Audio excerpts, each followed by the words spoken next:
ஒன்றாய் காண அங்கு கற்பகம் என்னும் கடவுளின் மெய்யில்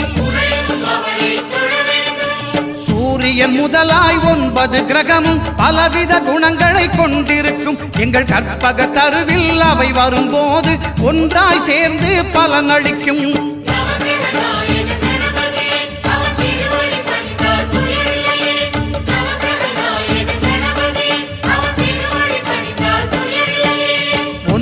கோளும் ஒன்றாய் காண